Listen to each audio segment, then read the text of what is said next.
Welcome to Conversations on the Future of Democracy, a series sponsored by the John W. Kluge Center at the Library of Congress. I'm John Haskell, director at the Kluge Center. Today, we're discussing the congressional election environment leading up to November 3rd, with two of the most insightful observers of congressional politics. David Wasserman is the House editor of the Cook Political Report, perhaps the most respected source for election analysis. In the spring of 2019, David was named a Pritzker Fellow at the University of Chicago's Institute of Politics, where he led a seminar entitled Mapping Our Future, Forecasting Elections and Redistricting. In 2018, David's groundbreaking interactive collaboration with 538, the Atlas of Redistricting, took top prize for News Data App of the Year at the Global Editor Network's Data Journalism Award. Julia Azari was a distinguished visiting scholar at the Kluge Center in 2019 and is professor of political science at Marquette University. She has published widely on elections and national politics, including Delivering the People's Message, the Changing Politics of the Presidential Mandate. She's a regular contributor to 538, as well as numerous other outlets. Welcome to you both. Thanks, John. So we're going to launch in with a big picture question that I'm going to direct to Julia first about, we're thinking about the congressional elections, but a lot of factors influence it, including things that are going on in the world. For example, the vacancy in the Supreme Court with the passing of Ruth Bader Ginsburg, the debate last week, as well as President Trump contracting the coronavirus. What impact do you think those kinds of things are going to have on the congressional election? It's too early to tell for sure, but what does it look like now? Yeah, so I think there's two things going on. One is, I'll start with the Supreme Court vacancy. And there, I think what's going on is the potential raising of the salience of a couple of key issues that are associated with the Supreme Court. So there, we have abortion and the raising of the salience of the possible overturning of Roe v. Wade. We also have, as evidenced by yesterday's dissent in the decision not to grant cert to a challenge to the Obergefell same-sex marriage decision, you've got LGBT issues and civil rights, and then finally voting rights. Which has become, an increasingly salient issue, the role of government structures in the right to vote over the last couple of months. I think raising the salience of those issues has the potential to have an impact on some of these really competitive races, particularly in the Senate, but some of these effects could even trickle down into the House.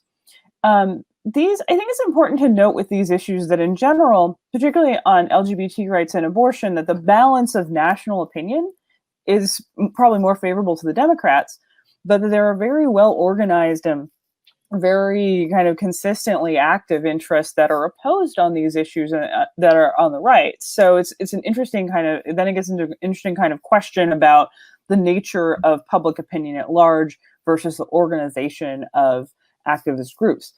The second thing I think is just simply that it serves to further nationalize the race. It serves to further move the race away from particular qualities and characteristics and matches with the district of people running for Congress, incumbents, challengers, and moves it more into this kind of national realm and potentially makes these races even more about the impact of the president. So I'm not sure to what degree we'll see national races to some extent to preview a lot of what I've been thinking about with regard to congressional races is that the interesting ones, the close ones, are the ones that show us the limits of nationalization. And I think as we potentially delve into those races, we ought to keep in mind that the larger trends are toward congressional races really being linked to the presidency and rooted in national issues and national political conditions rather than state and district level ones. David, what's your take? Well, Julia couldn't have said it better, but when I went back and took a look at the 2016 CCES survey of 50,000 voters nationwide, what was striking to me is that 22% of Trump supporters in 2016 at least leaned pro-choice on the abortion issue. And to the extent that abortion and same-sex marriage and the Affordable Care Act all become more prominent as we get closer to the election, there is significant downside risk for Republicans at both the presidential and the Senate level. Because after all, Trump's innovation in 2016 was really to downplay a lot of the wedge social issues that had given Republicans problems for years and elevate trade and immigration, where he shared some commonalities with a number of blue-collar independents and even a few Democrats. And the group that we're really seeing trouble for Trump with at the moment is blue-collar women in these upper Midwestern states.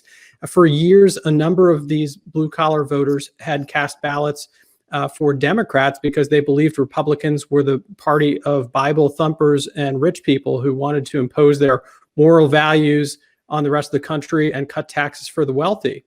And these non-evangelical working class voters, they migrated over into Trump's column, a number of them in 2016. Now they're in jeopardy of moving back into the Democratic column. There seems to be a comfort level with Joe Biden among some of those voters that didn't exist with Hillary Clinton, and we can get into the myriad reasons why that might be the case. But we're also seeing this really ripple down to the congressional level in both House and Senate races. And if Republicans can't recover ground with those blue-collar women and with, in particular, white seniors, where we're really seeing a gray revolt or a silver revolt, then Republicans are going to have a very, very problematic election. Let's get down to some specifics, Dave. How many seats do the Democrats have? What's their majority now in the House? And what's the range of likelihood in terms of what it will look like after the election? So right now there are functionally 233 Democratic seats in the House, 201 Republican seats. There's one Libertarian, that's Justin Amash from Michigan, who's not running for anything this fall. And the bottom line is Republicans would need a net gain of 17 seats to get to 218 for a majority. But today, I think they'd be lucky just to get back to the number of seats they have. We're looking at a potential expansion of Democrats' majority in the House. And there are three reasons why I think we could be headed for a high single-digit Democratic gain, perhaps, which is maybe the opposite of what we anticipated a year ago. The first is that Trump has really dragged Republicans down in what I would characterize as second-order suburbs. These are suburbs of traditionally Republican metro areas that where Democrats didn't flip seats blue in 2018. They may have come close, but where Trump's standing today is weaker than it was in 2016. These are seats in places like suburban St. Louis, Indianapolis, Omaha, Cincinnati, Phoenix, San Antonio. These are all places where Republican seats are at risk after they just narrowly hung on in 2018 in these places. The second problem for Republicans in the House is money. The most recent FEC period showed that the median vulnerable Democrat, at least according to the House Republicans target list, had $2.6 million in campaign cash on hand compared to $414,000 for the median Republican. That's a 6-to-1 advantage. Now, it's inevitably narrowed as we've gotten closer to the election, but what that meant was that Democrats were able to take advantage of the summer to build leads over Republican challengers in a lot of these districts. And there's not a single Democratic frontline member who is a surefire Republican pickup at this point.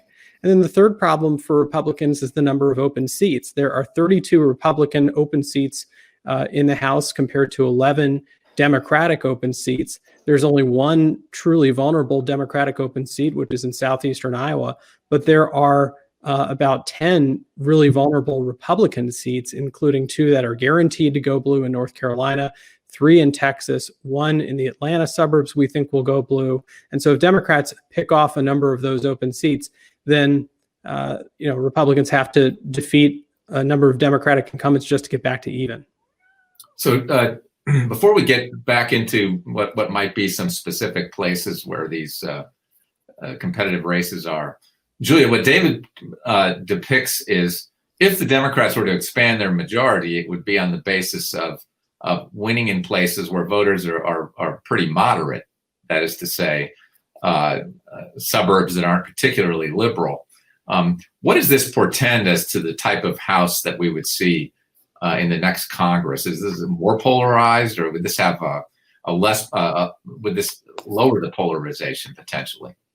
Yeah, that's a great question. I think it's hard to talk about House polarization without thinking about the rest of the context. So what's going on in the Senate, and of course, who's president. In the event that Biden wins, I think that we probably continue to see some asymmetric polarization where there may be a core of Republicans in the Senate. Because then remember what you're saying there is the Democratic caucus essentially gets more ideologically varied, but then the Republican caucus potentially gets less, right? We lose some of those more moderate Republican seats.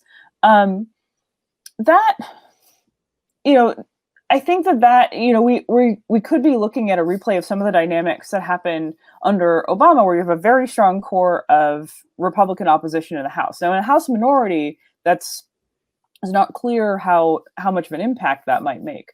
In a Biden presidency, I think we're still looking in some ways at a very polarized House, but at very different dynamics. If Trump wins re-election, I think it probably matters less the ideological characteristic of the legislators or their districts. I think you're looking at a probably pretty unified anti-Trump caucus, even if there are some rogue members who agree with the administration some of the time. I think that those dynamics are really what are going to drive polarization in the House, in addition to those district level and legislator ideology factors. Mm-hmm. Dave, are there House races in battleground presidential states that might provide a clue as to what will happen at the top of the ticket? Absolutely. And, we can go down the list of the 5 core battleground states as I would consider them. Wisconsin, Michigan, Pennsylvania, Arizona, and Florida. Might throw North Carolina, might throw Minnesota in that mix, but really I think those are the core 5. And in Arizona, I think the district that's most emblematic of the change in the state is the 6th district, which is North Phoenix. And that's where Dave Schweikert, who was just cited by the House Ethics Committee for 11 violations of misuse of official funds, his campaign is broke. The Democrats are up on air, savaging him over the violations. And that is a district where Trump won by 9 in 2016, but a number of private surveys that I've seen show Biden ahead, and that very well could flip blue. In North Carolina, where there's a new congressional map that was ordered by a court, there is a highly competitive race in the 8th district where Pat Timmons-Goodson, who is the first African-American woman on the North Carolina Supreme Court, is challenging a Republican incumbent named Rich Hudson, who hasn't really had a competitive race up until now. And then you've got a handful of competitive races in Florida. One that might buck the trend is Republicans actually have an opportunity to pick off a Democratic seat in the Miami area. The mayor of Miami-Dade County, Carlos Jimenez, who's term limited after 2 terms, he's the former fire chief as well. He is a Republican running against Democratic Congresswoman Debbie Mukersel-Powell. And Trump is the one exception to Trump running behind his 2016 margins by 5 to 10 points is in heavily Latino districts. We are seeing Trump come close to or even exceed his 2016 numbers. And this is a district where even Democrats admit Trump is doing better, particularly among Cuban and Venezuelan voters, than he was doing in 2016. So that might go against the grain. In Pennsylvania, Philadelphia and Pittsburgh hog all the attention in Pennsylvania, but the region that I'm watching in the House is actually the Harrisburg and York district, the 10th district, where the state auditor, Democrat Eugene D. Pasquale, is running against Republican Freedom Caucus member Scott Perry. And that race looks like it's headed for a photo finish. By the way, that could be meaningful in terms of the delegation count, because there's a lot of nightmare scenarios floating around right now, but one is the potential for a 269 tie in the Electoral College. And if there were to be a contingency election in the House that depended on the breakdown of partisan control of states' delegations, Democrats' best opportunities to get close to a majority would be to flip a seat in Pennsylvania or Florida. It's the new Congress that would make that determination, right? Correct. And in Michigan, is there a seat in Michigan you wanted to highlight? Yeah, in Michigan, we're watching the 3rd congressional district, which is Justin Amash's open seat. Grand Rapids is one of the areas of the state where Democrats have some upside. It's increasingly professional, and Gretchen Whitmer, the governor, won Kent County in her race in 2018. The heir to the Meyer grocery empire in West Michigan, Peter Meyer, is running as the Republican candidate. He's actually a fairly moderate Republican. He's talking in his ads about protecting pre-existing conditions. He's never really touted support for Trump. He's played himself up, played his military service up instead. And then you have a Democrat, Hillary Scholten, who is highlighting the faith-based work that she's done in the community. She's an immigration attorney, and she beat Meyer to the airwaves. And so it's a competitive race, and one that could tip the balance of Michigan's delegation potentially.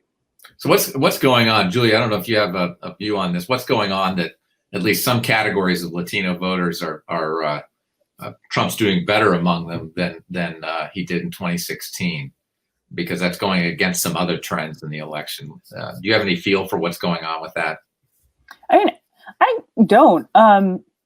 I think that is, I guess it's a little bit puzzling. I mean, I think one of the things that's important to pay attention to there is that I think, and maybe this is a little controversial to say, but I think that political scientists and political analysts sometimes have a tendency to assume that all kind of non-white groups, or really all marginalized groups, operate the same way, and sometimes to use African Americans as a sort of model for that. And we actually know that different groups are distinct and have different kinds of group characteristics. And Latinos as a group do lean Democratic, but have never been a kind of Democratic, have the same kind of Democratic strength as African American voters. So I think that, we see that variation within groups.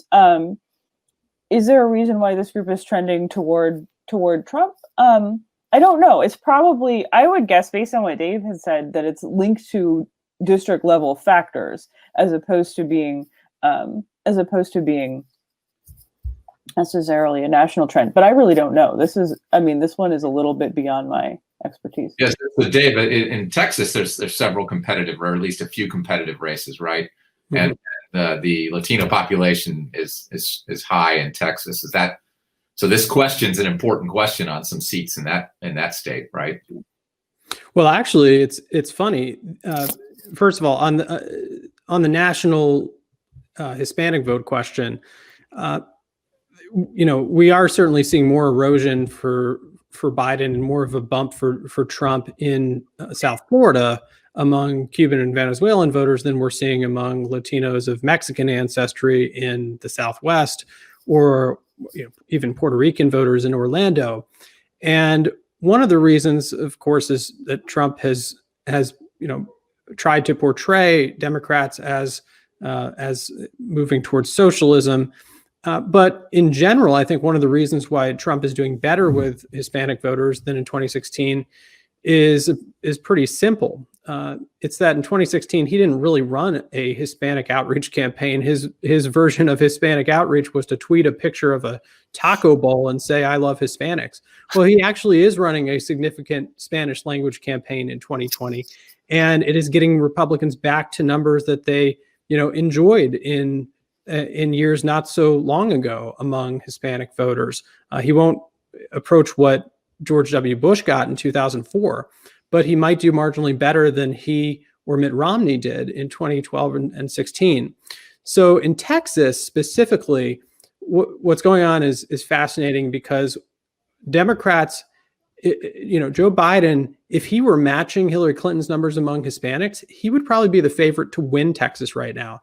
I think that slight underperformance in places like the Rio Grande Valley is what's keeping him back from taking a lead in the state. He is absolutely crushing it in the suburbs of Texas's major metro areas. Where his weakness lies is really in those poorer counties, along the border. And in the fight for Texas's House seats and even in the state House, what we're noticing is Democrats have strong opportunities because all of the Democratic vote growth is taking place in the big metro suburbs where there are competitive districts. They're not really paying a price down ballot for underperforming in the Valley and in South Texas because those seats are going to go Democratic anyway. One thing I would add here is I think it's important to be careful about how much we extrapolate from the primary to the general, but we do actually kind of see some trends carrying over where groups that Biden was strong with, like older voters in the primary, he's still relatively strong with, as Dave pointed out, kind of surprisingly strong with, and that sort of also, this is also a carryover thing that Sanders was quite strong with Latino voters and Biden struggled with this, again, this varied constituency. I want to sort of emphasize that. And we still see that in the general. So there were some clues actually in the primary about some of these demographics. So turning to the Senate, I'm going to do some high level math. The Republicans are 53-47 right now. And I think it's generally accepted. Dave can correct me if I'm wrong, that the Alabama seat that's held by Jones and the Democratic Party is probably going to go Republican. So the math is that if Biden were elected president, Democrats would need to have need to unseat 4 Republicans or take 4 Republican seats. So what are the races that are going to make the difference, Dave? So essentially, you're right. Democrats start out at 46, and they would need 4 seats to get to 50. If they're picking up 4 seats, then I will bet you that Joe Biden is also winning the presidential race, in which case Kamala Harris would break a tie in Democrats' favor. I see Arizona and Colorado as being pretty much in the bag for Democrats at this point. Both Mark Kelly and John Hickenlooper have double-digit leads over Martha McSally and Cory Gardner. Maine, I think, is Democrats' 49th seat. And Susan Collins just has an extremely difficult path in an era of base politics. And I'm excited to hear Julia's take on this. But my impression is that Collins, who used to have a 70% approval rating and is now in the low 40s in terms of her approval, she's alienated too many segments of Maine's electorate by trying to split the baby. Whether it's Trump voters in 2016 by refusing to endorse Trump, and she still won't say who she's voting for, or by voting to confirm Brett Kavanaugh in 2018, or voting to acquit Donald Trump in the Senate impeachment trial. North Carolina, I think, is the tipping point of the Senate. And by the way, it's also, if you were to rank order Trump's margins in 2016, Arizona and North Carolina would be the 2 states in the very middle.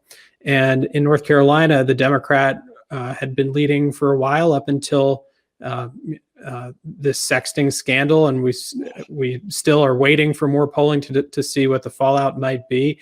I don't think it's necessarily smart to assume that it's going to fundamentally alter the race, considering that Donald Trump carried North Carolina by 4 points in 2016, despite everything that came out in October. And then, I think there's a huge leap in terms of how the Senate will behave from a 50-50 Senate to a 51 or 52 Democratic seat Senate. And I'll pause here, but I'm happy to talk about the second tier of races that we're watching. So Julia, do you want to weigh in on that point that Dave made? Yeah. I want to say that I think it's disrespectful to the fine art of sexting to refer to the Cal Cunningham scandal in that way. This is a mild text, but I think but it's clearly he's having an extramarital affair, and that's not usually helpful in a general election. No, sorry. So the main thing, I think that's right. I mean, I think this is something I've been talking about in class with my students a lot this semester, is the fact that one way to make everybody hate you is to be, in this case, generally a Republican and have some kind of bipartisan tendencies. You lose everybody. I think, again, Collins has been, one way to conceptualize her trajectory is as a victim of nationalization. And the impossibility of being a Republican trying to carve out an anti-Trump niche. And we also sort of see this with Mitt Romney and his level of approval, which is that Democrats don't love him because he's still a Republican, and Republicans don't love him because of that impeachment vote. So Collins isn't alone. I think she's just alone in that she's in a specific situation that she represents a blue state, and she's up for re-election now. But I think it really does speak to the fact that we've had so many of these issues where the Senate is really the body that's in the position of checking or responding to the president, and that just creates a no-win situation structurally for these senators. So yeah, I think that's essentially the read. And again, I think the Romney contrast sort of belies the notion that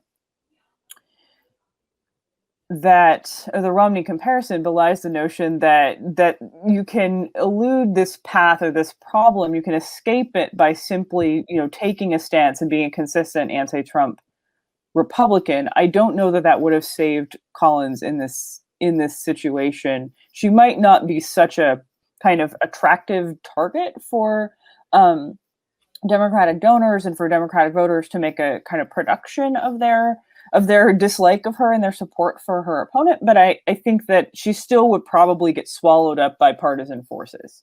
So I don't know that there's a path out of that. I think senators in that situation, if they're already cross-pressured in the state that they represent, are in kind of a no-win situation. And this is part of a broader national sorting that we've seen in recent Senate elections. So Dave, we're starting to talk about some other Senate races. I was reading this morning that the Democratic Party's literally turning off the money spigot for a couple of races because people have raised so much money, and they're about to turn off the spigot on another one. And maybe I misunderstood that, so you can set me straight. But what are some of the other races that on election night people should watch that might be of interest? Yeah, well, you hit on something that I think deserves a little bit of attention here, which is the Democratic money avalanche. And look, in 2007, Republicans controlled 50 of the 100 wealthiest congressional districts in the country. Today, they hold 21 out of the 100 wealthiest districts in the country. So we've seen upper income voters, not completely abandon the Republican Party, but they've migrated away from their Republican roots in droves. And there are downstream consequences to Trump alienating wealthy people. It means that the Democratic base is increasingly made up of vehemently anti-Trump and anti-McConnell donors who happen to have a lot of disposable income, and that's leading to really the only Democratic problem that I talk about with Democratic strategists, or that I hear often, is that they don't know what to do with all of this money that they're getting. Now, is it allocated in the most efficient ways? No, it never is. But for example, Amy McGrath is likely to raise over $60 million in a hopeless Senate race against McConnell in Kentucky, while the Democrat in Texas, MJ Hagar, is having a hard time getting her message across in a state as gigantic as Texas. But by the fundamentals, that's a much closer state, and she at least is a lot less of a long shot. But in that tier 2 of vulnerable Republican seats, I think there are 5 races that are going to determine the extent of Democrats' gains beyond the initial 4. And those are Iowa, Joni Ernst, Steve Daines in Montana, both Senate seats in Georgia, and Lindsey Graham's seat in South Carolina. And, if you've absolutely forced me on each of them, I might ever so slightly tip each one of them to the Republican. I think Iowa is probably in the most trouble for Republicans out of those 5. But the chances of Democrats at least winning 1 or 2 of those contests is substantial. So the race in Montana interests me because Steve Bullock was a successful governor for a couple of terms. I guess he's still governor. And we've seen some governors running for Senate seats. I know Strickland in Ohio and Bredesen in Tennessee, who were wildly popular as governors, and then they switched to the Senate, and they actually both of those gentlemen were defeated easily. At least Bullock's close. What's going on there? Oh, I think I'll be brief. I think once again we're kind of coming up on the limits of the nationalization of party politics. I know I keep saying this is the thing, but I think this is the thing. I think governors' races have become more nationalized over time, and Dan Hopkins' work on this illustrates that point. But I think with governor, you can still kind of make a credible case for state level factors and a credible case for your remove from the national party and the presidency and the presidential candidates and Nancy Pelosi, whoever. With the Senate, again, I think that's just really, become a really nationalized office. And as I said, we've had these really highlighted moments. We've had several very high profile Supreme Court moments. I guess one we've already had with the Kavanaugh hearings and one in the future. Going forward with this new seat, we've had an impeachment, and that really highlights the linkage between the Senate and the president. And that, I think, makes it harder to carve out that sort of more regional niche that you see, like for Southern Democrat, where there's a moderate Southern Democratic tradition still in the South for Redison, people like that.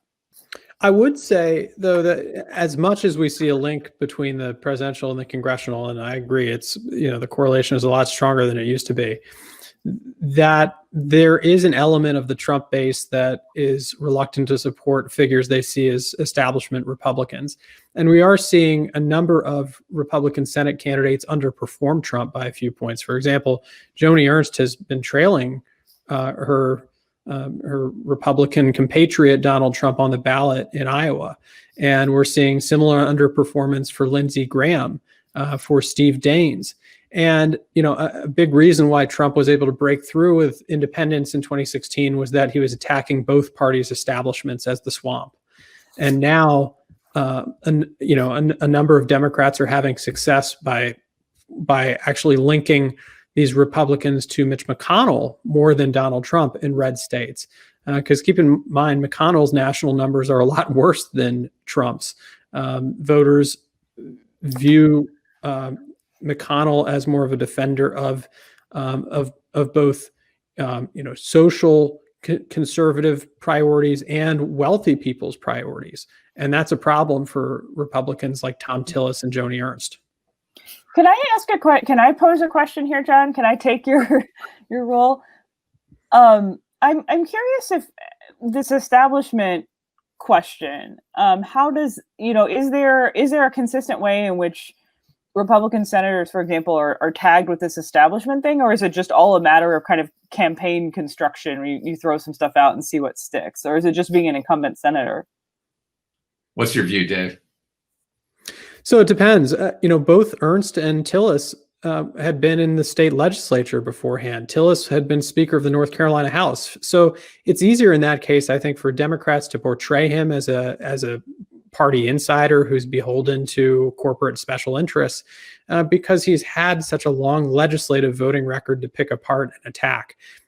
One of the reasons I think Mark Kelly is so far ahead in Arizona is that there's not a lot for Republicans to attack in his record. He was an astronaut. He's led an organization alongside his wife, Gabrielle Giffords. But Martha McSally has a lengthy voting record from her years in the House and her brief tenure in the Senate for Democrats to attack. And so that lopsided landscape really is giving Republicans trouble in some places. That makes sense. I feel I would be remiss if I didn't point out that this was some of the stuff I worked on when I was at Kluge, was trying to trace back this kind of development of the anti-establishment notion in the Republican Party using the library. Thanks for the shout out. So let's finish with an election watching tip. Everybody's talking about the vote count dragging on given all the mail-in voting. How might that have an impact on the reporting of the House and Senate races, as well as the outcomes? After all, in 2018, we saw a lot of results shift, so to speak, quite dramatically as the days wore on after the election and votes were counted. What should we expect this time around? Dave, do you want to start? Sure. Well, look, this election presents a number of unique challenges. And ironically, even though we give Florida a bad rap for hanging chads, it could be one of the better indicators early on election night of what the heck is going on, because Florida has a robust infrastructure for being able to process and count large quantities of absentee mail ballots quickly. And we might know by 9:30 or 10 p.m. Where things really stand in Florida. North Carolina, I'm also a little optimistic about, and by the way, Texas could be a state that manages to count its vote relatively quickly. It will not have a large share of mail ballots. It has a large share of early in-person ballots that are typically, the results of which are released when polls close. The states that I'm really concerned about are states in the upper Midwest that don't have experience with this: Pennsylvania, Michigan, Wisconsin. In particular, I think the court decisions in Pennsylvania could result in a large, potentially large disenfranchisement of voters who fail to follow the rules to the letter, especially with regard to the inner envelope. And then in Arizona, we know from the past couple cycles that Arizona takes weeks to count its provisional ballots and other ballots, and that the late counted votes tend to skew towards Democrats. And so, yes, it's possible Donald Trump will have an enormous lead from the election day vote that's reported first. And in many states that could be subsequently overtaken, which could add to the confusion. And it's going to be incumbent upon networks and media outlets to communicate clearly to voters the nature of the results that are coming in and why this year is so different. Julia, what's your last word? Yeah, my last word is similar to that. And I would just add in Wisconsin that, we've had sort of flipping back and forth on court decisions about ballots received after Election Day, which was an issue also in the April primary and state Supreme Court race here. So we're really it's really kind of uncertain in a lot of states, particularly states that are politically mixed, because this has now become partisan football. I remember in 2000 when some of the races, not just the presidential race, but the Washington Senate race. I remember two of my professors yelling at each other the next day about that race, which hadn't been settled. So it's not that this is the first time we've encountered that. I do think, so the pandemic conditions make this different, but I also think one of the things that's coming to light and that's really important to pay attention to is that as our political conversation becomes more nationalized, our electoral institutions remain very localized. And so what the rules for returning a ballot or for counting a ballot are different across different states. And that's very obvious to everybody here. But I think for a lot of people, this is being revealed for the first time or is salient for the first time. And so I think that we would really do well to also remind people of these kinds of regional variations, and that the degree to which these regional variations might lead to disenfranchisement, that those are policy issues that can be addressed. Well, thank you both, Julia and Dave, for an enlightening conversation today. And we'll look forward to seeing your commentary between now and Election Day. Thanks very much.